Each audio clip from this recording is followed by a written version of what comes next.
당대에 자타가 공인하는 제일 좋은 신앙인으로 인정하는 사람들 중에 한 사람이 바리새인들입니다. 오늘 사건을 통해서 바리새인들의 경건과 신앙의 실상이 어떠한지를 예수님께서 보여주고 계십니다. 말씀을 통해서 바리새인들의 경건의 모습, 예수님 앞에 드러난 그들의 경건의 실상이 어떠한지를 보고 우리는 어떤 믿음과 경건을 가지고 있는지, 그리고 하나님께서 기뻐하시는 경건한 사람으로 살기 위해 무엇을 구해야 될지 살펴보겠습니다. 오늘 사건은 마가복음 3장과 누가복음 6장에도 똑같이 기록되어 있습니다. 특별히 마가복음에 있는 기록들을 자세히 살펴보시면 이 사건의 정황이 좀 더 분명하게 드러납니다. 예수님께서 안식일에 회당에 들어가셨습니다. 그리고 회당에서 가르치고 계셨습니다.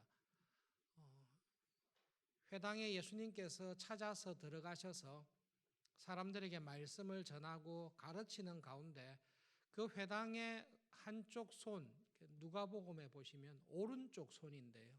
오른쪽 손이 말라서 장애가 있는 사람이 회당에 있었습니다. 바리새인들도 있었고 서기관들도 같이 있었습니다. 그런데 그 상황 속에서 바리새인들은 예수님을 어떻게 고소할까? 안식일에 자꾸 문제를 일으키는 예수님을 어떻게 고소할까라는 마음을 가지고 교회를 포착하고 있었습니다. 그 상황을 모면할 수가 없는, 이게 부딪힐 수밖에 없는 상황이 됐습니다.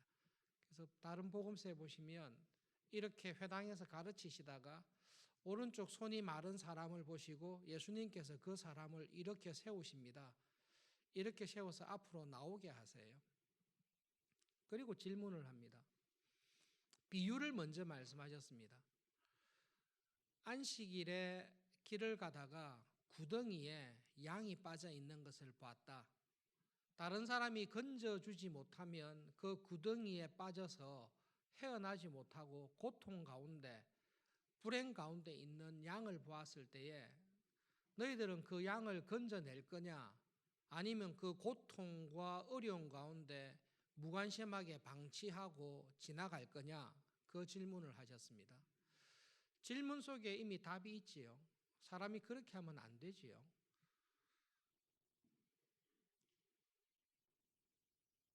사람을 예를 들으셨습니다.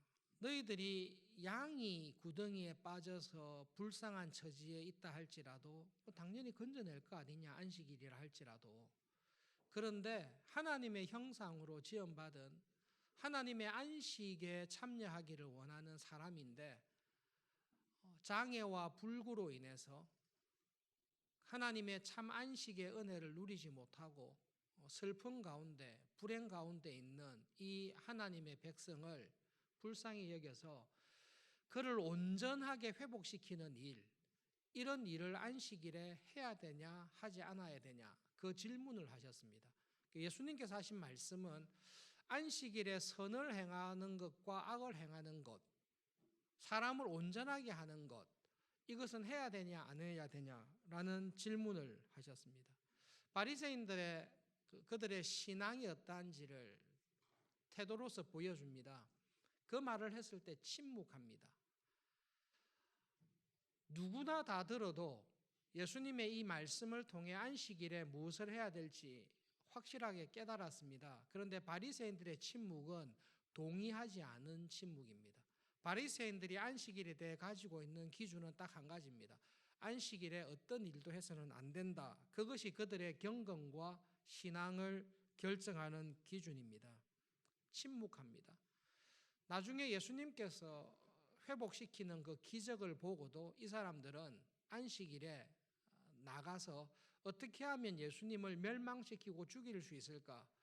그것을 모의를 합니다. 안식일에 그런 모의를 합니다. 그런데 그것이 개의치가 않는 사람들입니다. 예수님께서 그 바리새인들의 모습, 회당에서 오른손이 말라서 슬픔과 불행 가운데 있는 사람을 이렇게 세워서 이 사람을 봐라. 얼마나 불쌍하고 어려우냐. 이 사람을 고치는 것이 하나님의 안식에 참여하는 우리에게 주시는 우리를 온전하게 하시는 은혜가 안식의 일에 있지 않냐. 그렇게 이야기했음에도 불구하고 바리새인들은 예수님의 말씀에 귀를 닫습니다. 그리고 일만 해봐라. 내가 잡아넣겠다라는 마음을 가지고 있습니다. 안식일에 예수님의 말씀을 따라 손이 회복된 사람은 정말로 기적입니다. 여러분 앞에 그 사람이 우리 앞에 나와서 예수님께서 네의 오른손을 앞으로 펴라 그렇게 이야기했을 때 오른손을 폈어요. 그런데 이 불구가 있고 전혀 쓸 수 없었던 손이 이 사람이 손을 앞으로 펴는데 이 손이 왼손과 같이 완전히 회복이 됐습니다. 예수님께서 일하신 거 있습니까? 일 전혀 안 했습니다. 말씀만 하셨습니다.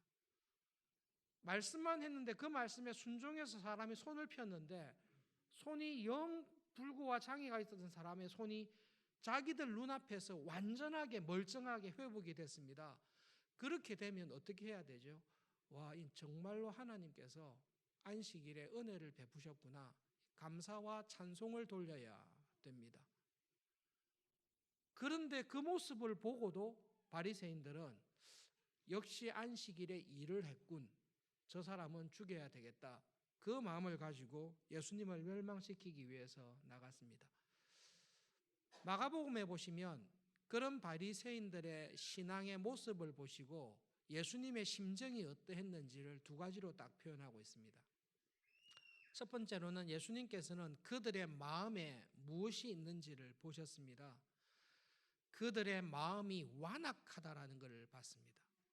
이 사람들의 마음이 단단하게 굳은 돌처럼 완악하구나. 하나님의 말씀을 듣고도 하나님의 기적적인 치유의 은혜를 보고도 이들은 하나님께 감사하고 영광을 돌리기보다 안식일에 일을 하면 안 되는데 결국 일을 했구나.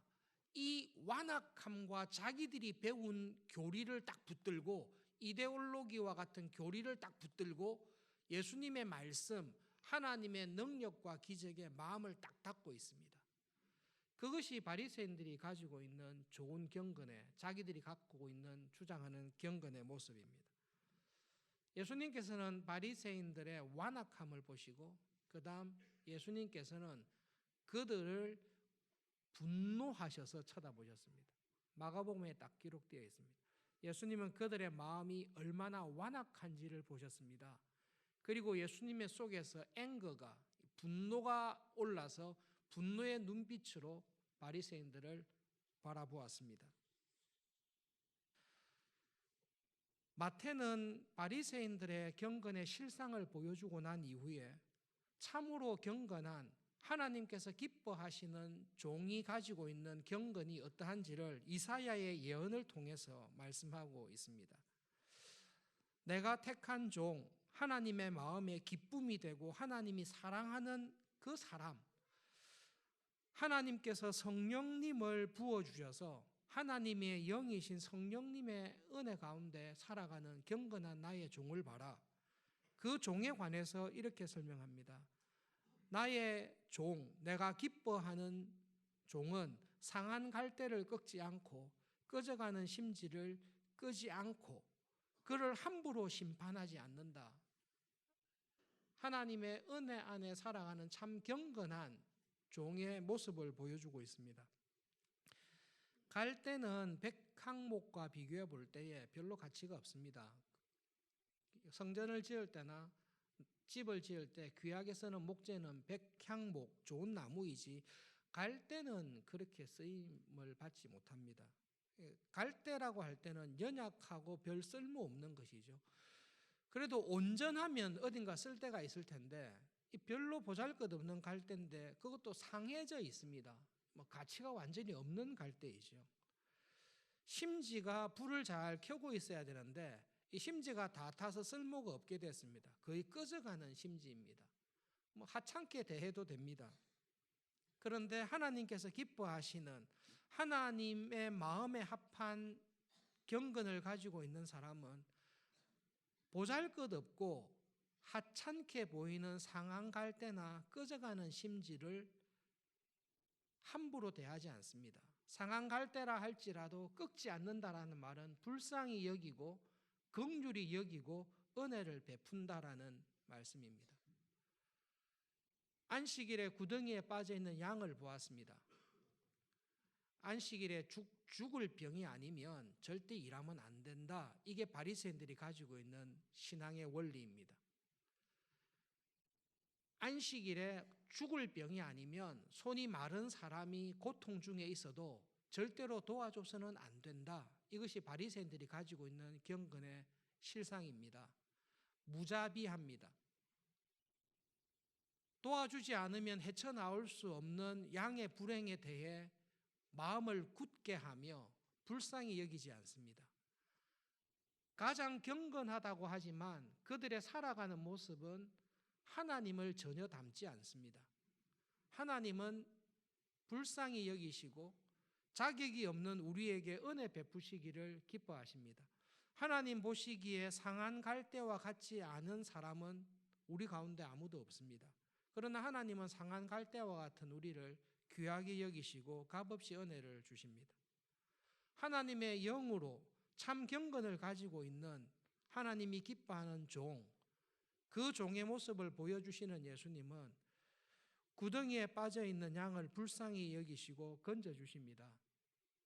한편 손 마른 사람, 손이 말라서 구걸할 수밖에 없고 일생을 비참하게 살아갈 수밖에 없는 상한 갈대와 같은 꺼져가는 심지와 같은 인생을 보시고 그에게 회복의 은혜를 주십니다.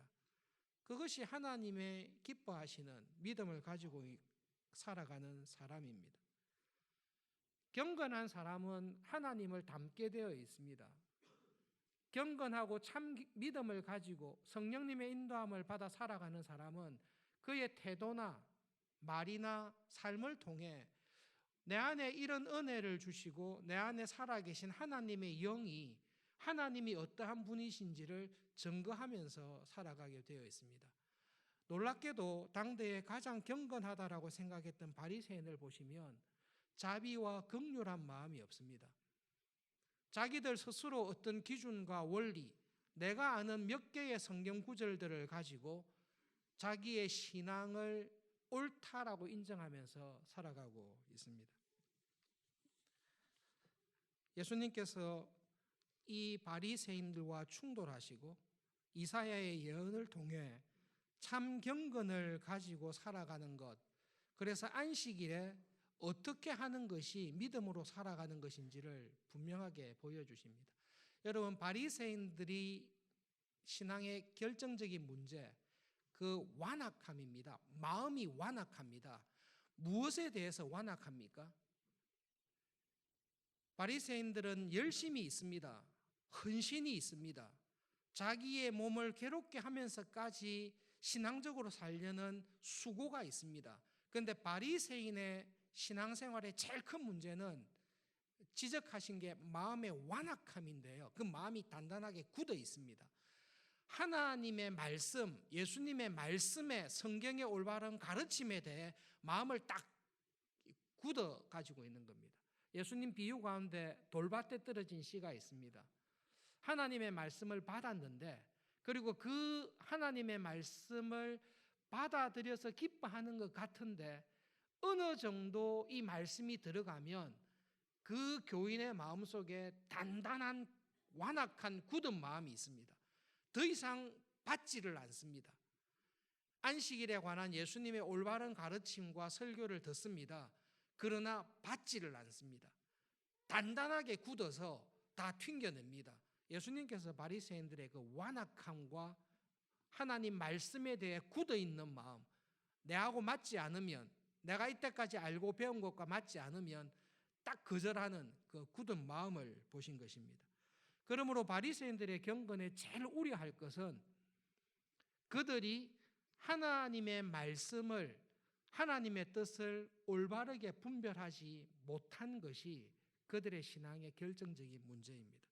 하나님의 뜻을 올바르게 알지 못하고 엉뚱한 걸 잡고 있으니까 그 엉뚱한 것을 가지고 살다 보니 결국은 하나님의 아들을 하나님이 오셔서 지적하셔도 그 사람을 죽이려고 하지 그 주님의 말씀을 듣고 자기들의 신앙을 돌이키거나 회복시키지 않습니다. 이러한 신앙생활을 하는 바리새인들과 같은 신앙생활의 문제는 여러분, 하나님의 뜻과 말씀을 올바르게 배우지 않고 자기의 기준과 자기의 열심을 가지고 살아갈 때에 생기게 되어 있습니다. 구체적으로 예를 한 가지 들겠습니다. 지난주 수요일부터 우리 대학부 형제자매들 겨울 수련회가 있었습니다. 질문과 대답하는 시간을 가졌는데요. 대학생들이 참 진솔하고 현실적인 질문들을 했습니다. 2, 3주 동안 저희들이 안식일에 대해서 살피면서 신앙의 원리들을 돌아보고 있습니다. 이런 질문을 했습니다. 목사님, 주일날 우리가 해야 될 일을 다 하고 난 다음에는 남은 시간에는 공부를 해도 되지 않습니까? 꼭 밤 12시까지 기다렸다가 해야 됩니까? 아니면 주일날에 예배드리고 대학부 모임하고 조모임하고 기모임하고 모든 것을 다 하고 난 다음에는 주일날 남은 시간에는 다 했으니까 공부를 해도 되지 않습니까? 꼭 밤 12시 넘어서 공부를 해야 됩니까? 참 현실적이고 실제적인 질문이죠. 어떤 대학생은 똑같은 질문을 했습니다. 목사님, 일부 예배를 저는 드립니다. 일부 예배 다 드리고 대학부 모임이 있을 때까지의 시간이 좀 있습니다.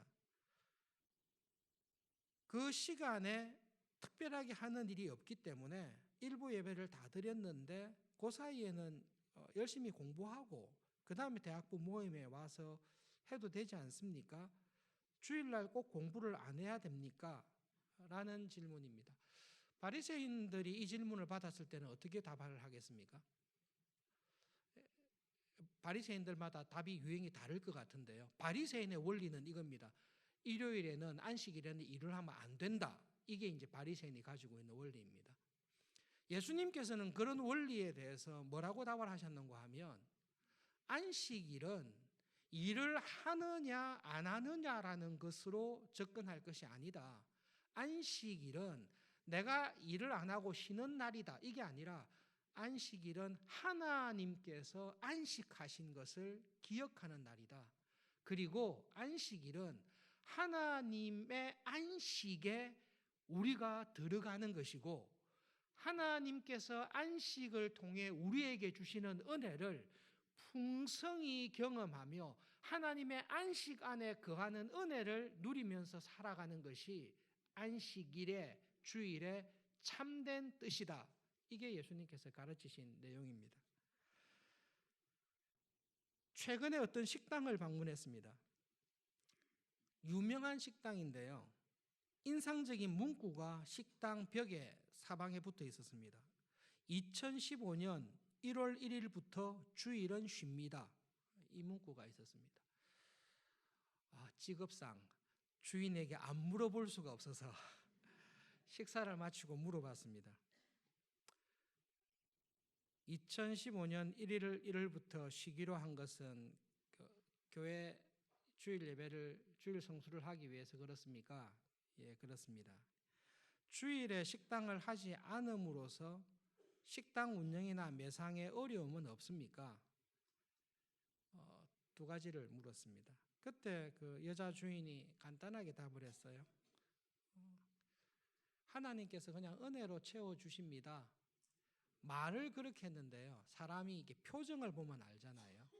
2015년 1월 1일이면 지금 만 2년을 하고 3년째에 들어가고 있습니다. 3년의 삶을 3년째 시작하는 그 지난 경험을 통해서 주인이 되게 젊은 주인이었어요. 하나님께서 그냥 은혜로 채워주십니다. 그 답을 했습니다. 그 다음부터는 저의 해석입니다. 주일날 식당 문을 닫으니 오히려 하나님께서 매상을 더 많게 해주셔서 더 잘 됐습니다.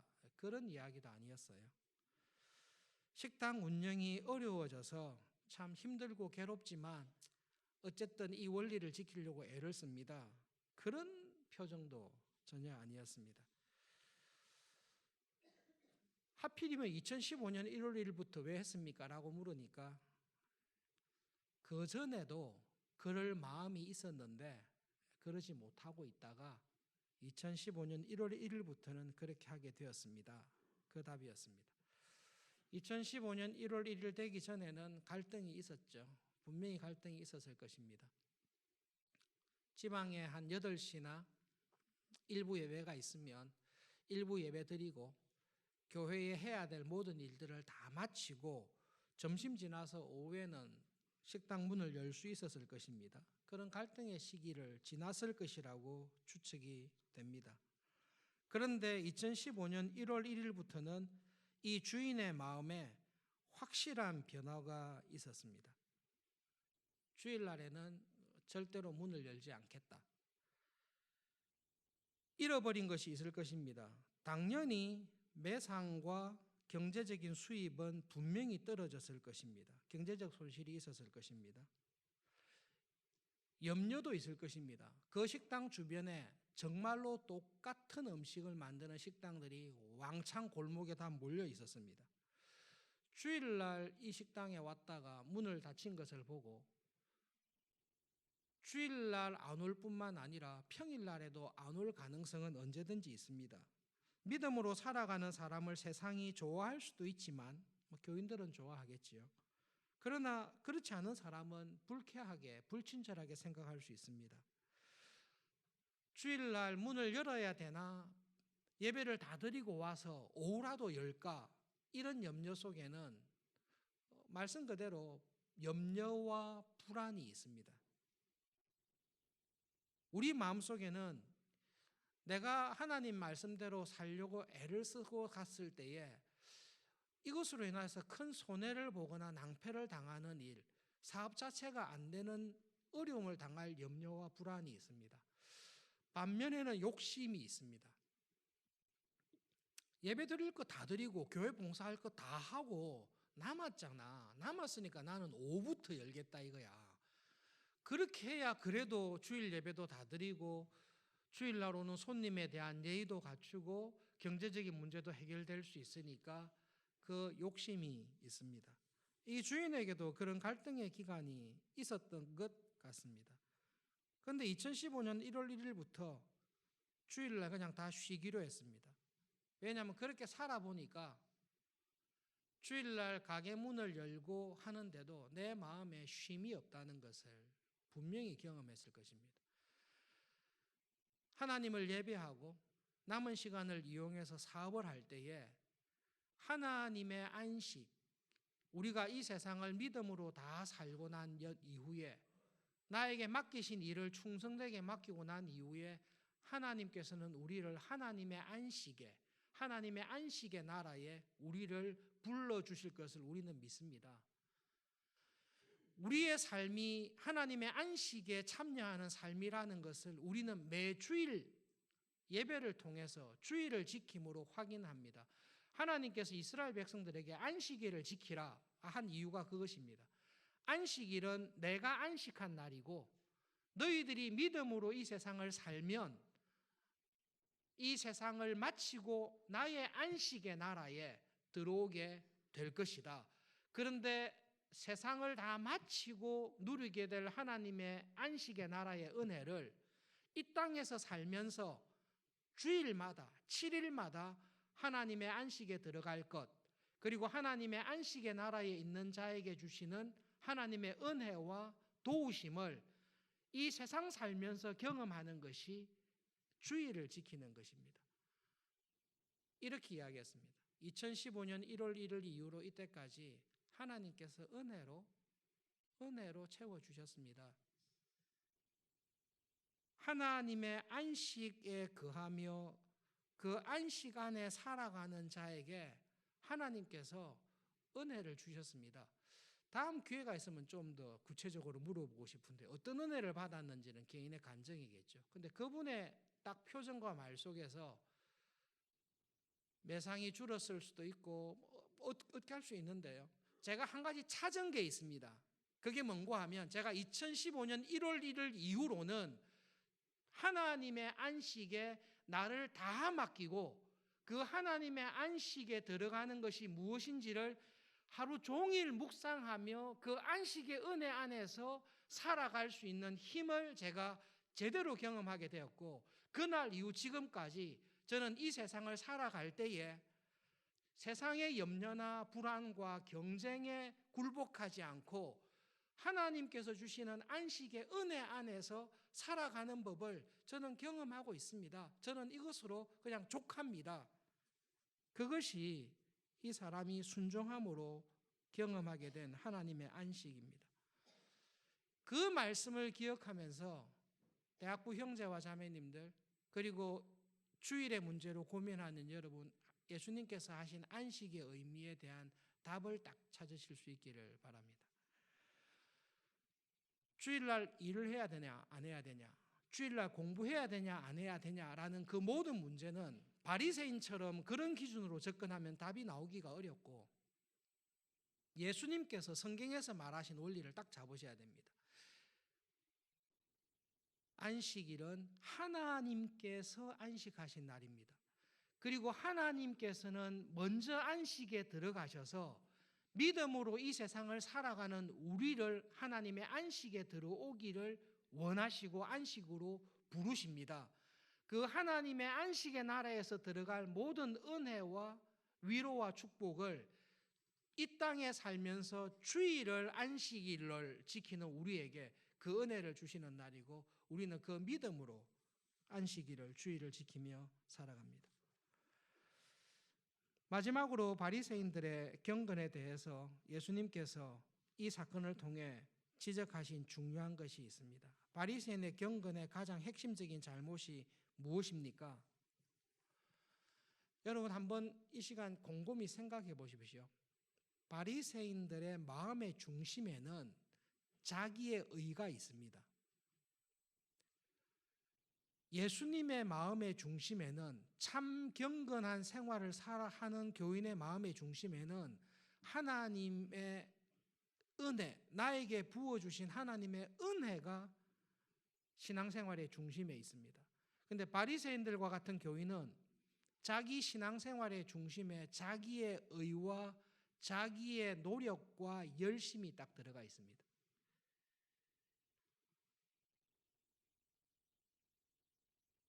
주일날에는, 일요일날에는, 안식일에는 아무것도 하면 안 된다. 자기가 정한 규칙이 있습니다.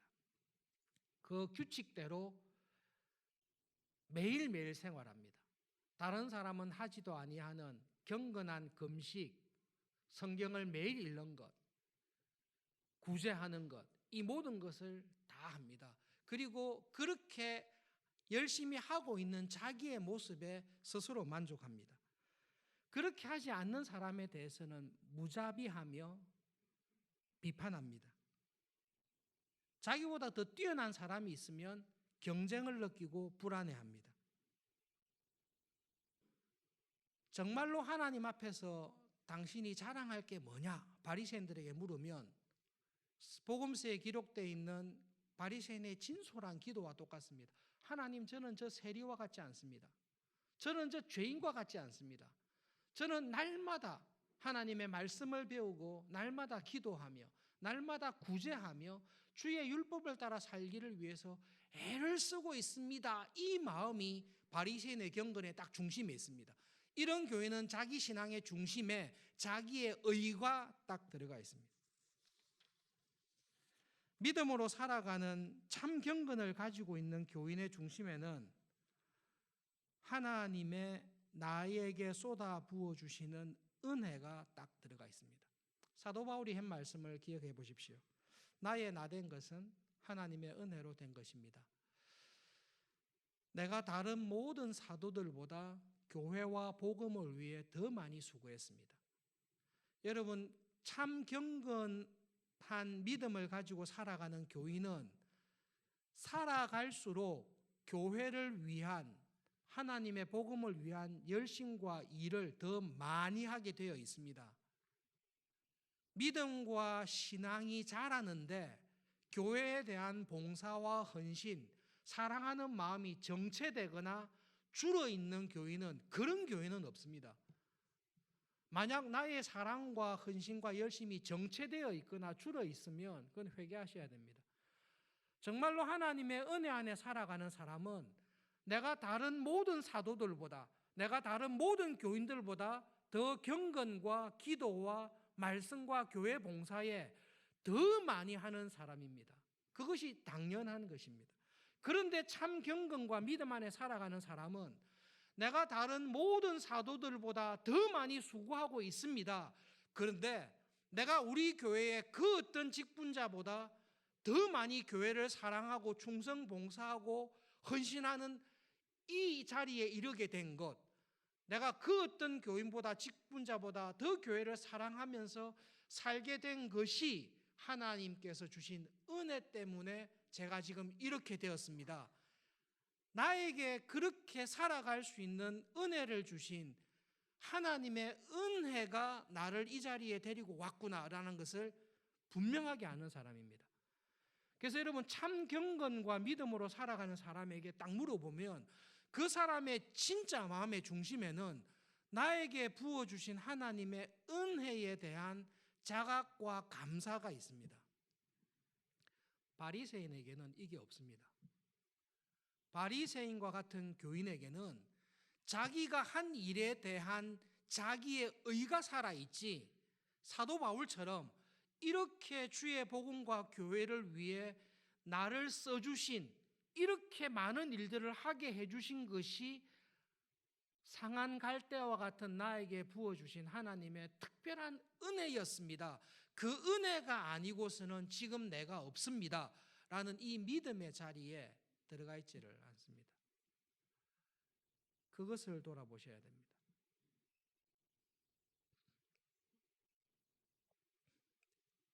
예수님께서 복음서에서 누누이 제자들에게 강조하시는 게 있습니다.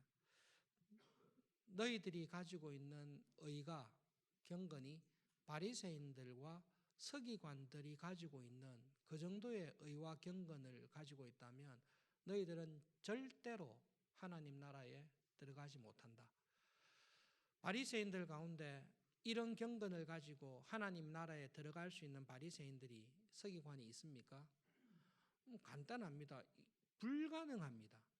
어떻게 하나님이 인정할 수밖에 없는 경건을 가질 수 있습니까? 그건 불가능합니다. 그런데 하나님께서도 인정할 수밖에 없는, 하나님 나라에 나를 드릴 수밖에 없는 경건과 충성과 헌신이 나에게 있다라고 생각하는 것 자체가 굳은 마음이죠. 복음을 알면 그런 자리에 빠지지 않습니다. 바리새인과 같은 의를, 경건을 가지고 있는 사람은 결단코 하나님의 나라에 들어갈 수가 없습니다. 결론적으로 예수님께서 오늘 이 사건을 통해 우리에게 보여주시는 바리새인과 같은 경건을 믿음 생활하는 교인의 문제를 지적하셨습니다. 무엇이 문제입니까? 마음이 완악합니다. 열심이 없다, 그게 아닙니다. 무지하다, 이게 아닙니다. 마음이 완악합니다. 하나님의 말씀에 대해, 은혜에 대해 마음이 완악하고 무지합니다. 그러니 하나님의 말씀이 우리에게 들어올 때에 부드러운 사람, 마음이 따뜻한 하나님을 닮은 사람이 되는데요, 은혜의 말씀에 대해 내 마음을 닫고 있습니다. 다음 주부터 작년 성경 공부합니다. 요한 1서 공부도 하고 지극과 소명 공부도 하고 구속사에 대해서 공부를 합니다. 어느 정도 다 아시죠? 예, 우리는 어느 정도 다 알고 있습니다. 근데 여러분, 하나님께서 주시는 은혜는, 마틴 루터도 죽을 때까지 이 이야기를 했습니다. 저도 소위 말하면 박사입니다. 그런데 저도 교리문답을 통해 교인들을, 아이들을 가르치기 위한 교리문답을 통해 매일 은혜를 받고 있습니다. 바리새인과 같은 위험한 신앙에서 벗어나 참 은혜에 이르기 위해서는 단단하고 굳은 마음이 변하여 부드럽고 순종하는, 말씀을 받는 마음으로 바뀌어야 되는데, 이것은 기도와 말씀밖에 없습니다. 여러분 어떤 은혜를 받으셔야 되는가 하면 성경을 배우고 말씀을 듣는데 와, 내가 이때까지 알아왔던 것은 다 틀렸구나. 하나님의 은혜가 이것이었구나. 아, 제가 이때까지 가르치고 설교한 거 다 틀려먹었습니다. 그게 아니라 이게 하나님의 은혜입니다 라고 말하고 싶을 정도로 내가 이때까지 알아왔던 은혜에 대한 이해를 패러다임을 완전히 바꿔버리는 그러한 은혜로 하나님께서 우리를 인도해 주십니다. 여러분 이게 죽을 때까지 있습니다. 아, 내가 중학교 시절에 대학 시절에 옛날에 받은 은혜가 있다. 하나님의 은혜는 그 깊이와 넓이와 부피가 너무너무 엄청나서 다 마스터했습니다. 이게 불가능합니다. 이게 불가능합니다. 그리고 이런 은혜를 하나님 저는 가난합니다. 저는 정말로 은혜라고 말을 하지만 은혜가 무엇인지를 참 모릅니다. 저는 가난합니다. 하나님의 은혜를 정말로 가르쳐 주십시오. 그런 겸손하고 가난한 마음으로 나올 때에 하나님께서 우리를 은혜의 자리로 딱 불러주십니다. 작년 성경 공부를 적극적으로 참석하시고 평소에 하나님의 말씀을 통해 또 기도의 골방의 기도를 통해 하나님 저에게 주시는 하나님의 은혜가 무엇인지를 알게 해 주십시오. 꼭 기도하시기를 바랍니다.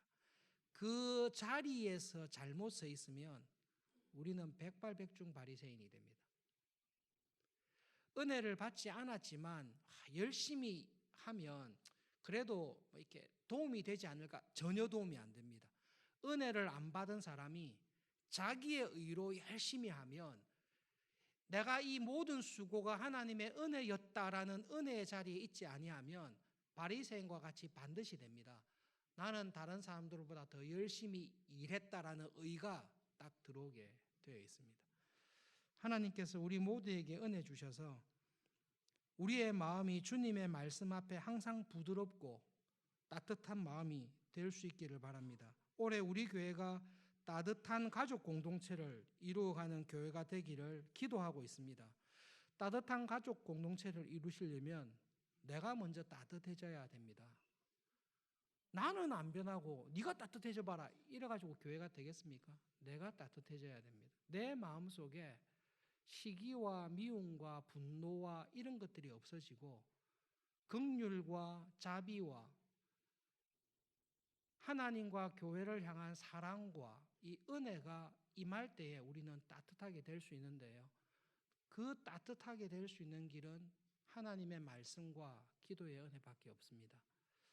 그 은혜 안에서 따뜻한 사람으로 주위 사람을 따뜻하게 해주는 하루하루 살아갈 수 있도록 기도하겠습니다. 예수님, 바리새인들의 경건과 그들의 신앙의 본질을 보시고 그들의 마음이 단단하게 굳어 있는 완악한 것을 예수님 보시고 염려하셨습니다. 그리고 그런 믿음과 신앙을 가지고 가장 주님을 잘 섬긴다라고 자랑하는 그들을 보시고 예수님 분개하셨습니다. 하나님의 말씀 앞에서 우리의 믿음은 어떤 자리에 서 있는지 돌아보게 해 주십시오. 하나님, 저희들이 하나님을 위해, 교회를 위해 충성하며 최선을 다하며 열심을 내는 와중에 이 모든 것을 주장하시고 이 모든 것이 하나님께서 기뻐하시는 믿음의 삶이 되도록 인도하시는 하나님의 은혜 안에 거하도록 항상 기도하며 하나님의 은혜 안에서 날마다 새롭게 되는 저희들 되게 해 주십시오. 우리 안에 충만하게 거하시는 하나님의 은혜와 사랑으로 인해 하나님, 서울중앙교회가 정말로 하나님의 사랑이 있는 하나님의 자비하심과 긍휼함과 용서와 섬김이 있는 따뜻한 하나님의 가족과 같은 교회로 세워져가는 한 해가 되도록 은혜를 주십시오. 예수님의 이름으로 기도합니다. 아멘.